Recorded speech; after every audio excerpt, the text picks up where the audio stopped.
이 둘째가 아버지 집을 뛰쳐나갑니다.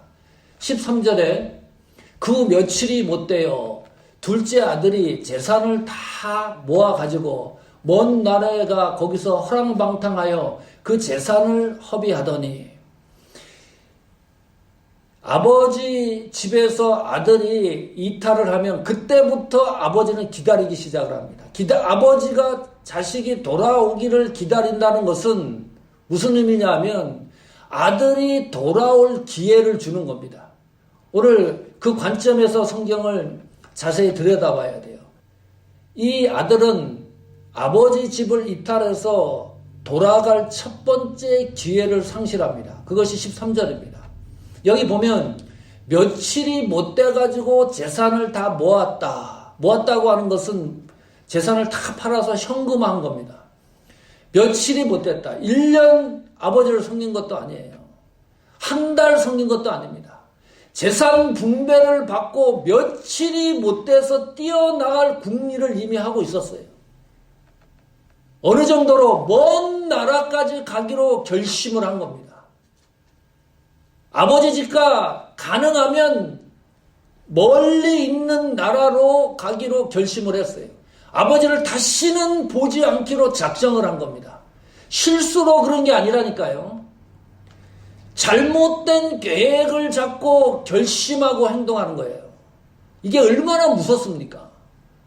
그냥 가다가 실수로 넘어진 게 아니고 이게 분명히 잘못됐는데 여기에 등장하는 두 아들은 그 당시 관습과 풍습을 모를 리가 없어요. 재산 분배도 그렇게 하면 안 돼요. 아버지에게 요구해서도 안 돼요. 잘못된 길을 가는데 그 잘못된 길을 가는 것을 계획하고 행동으로 옮긴다. 이 정도 배짱을 갖고 있었습니다. 자, 떠났더니 허랑방탕했죠. 숙식을 위해서 돈을 사용한 게 아니고 주색잡기 한 겁니다. 기생과 창녀들과 이런 여성들과 놀아나가지고 결국은 그 재산을 다 허비했습니다. 낭비하더니.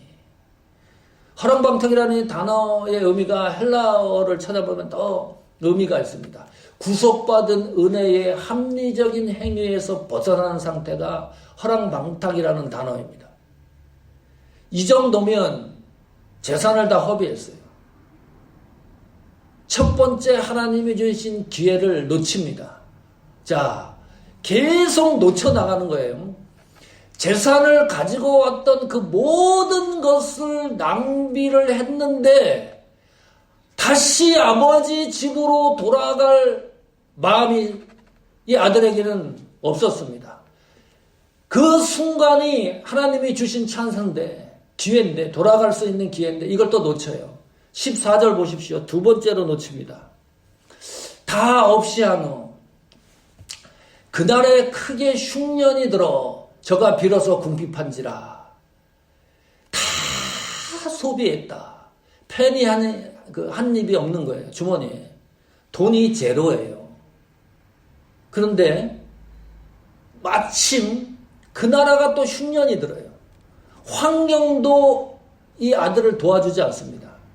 경제도 도와주지 않아요. 상황도 도와주지 않아요. 자, 내 수중에 있는 돈이 다 떨어졌습니다. 아르바이트를 하든지 먹고 살아야 되는데 그럴 형편이 못 돼요. 그 나라에 흉년이 들어가지고 먹고 살기, 그 나라 백성들이 먹고 살기도 바빠요. 여기 보니까 그때 비로소 궁핍한지라 느꼈다는 거죠. 비로소라는 게 뭐예요? 참 느꼈다는 겁니다. 돈이 탕진됐을 때에는 그래 이 친구가 느끼지 못하는 거예요. 환경이 흉년이 드니까 그때서야 궁핍을 느끼는데 무슨 궁핍입니까? 1차적으로 사람이 먹고 살아야 되잖아요. 먹고 사는 문제를 느끼기 시작을 했다. 그러면 하나님에게로 돌아가야 되는데 이 기회를 또 놓쳐요.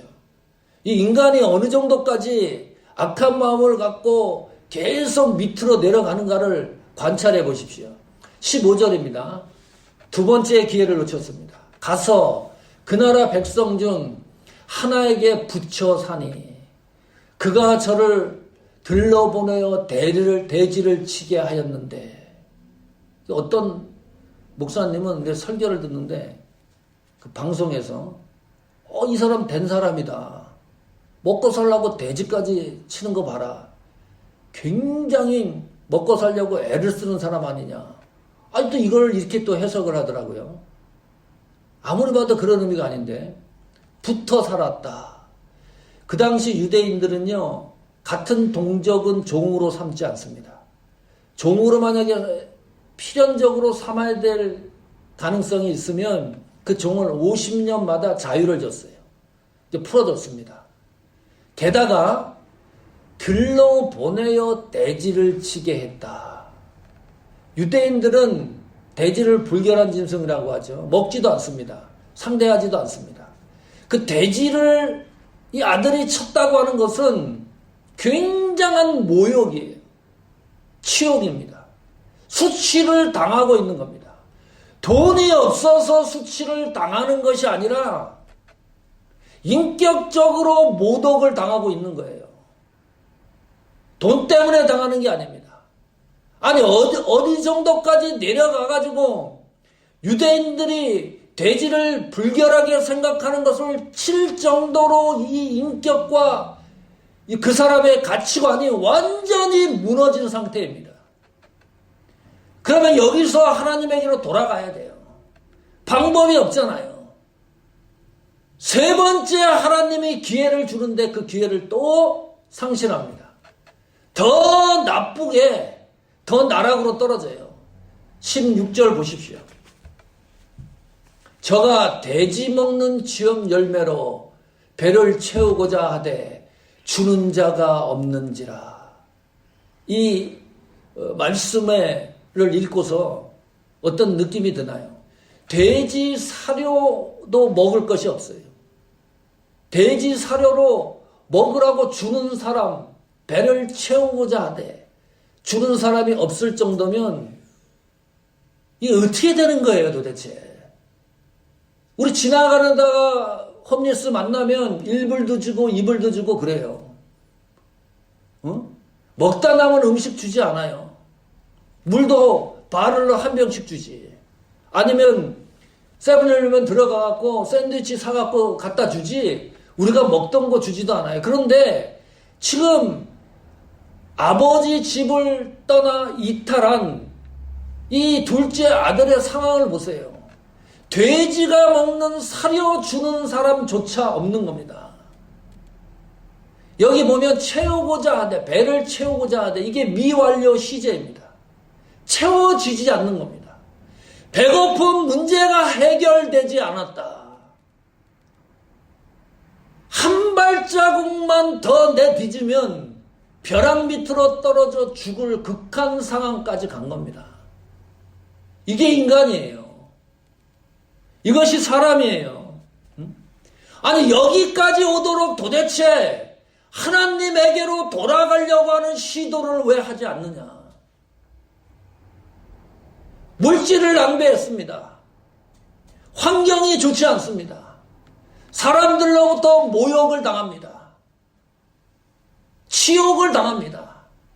죽음 직전까지 갔으면 하나님에게로 돌아가야 되는 것이 아닙니까? 아버지의 아들 아닙니까? 이 아들이 무슨 서자 출신입니까?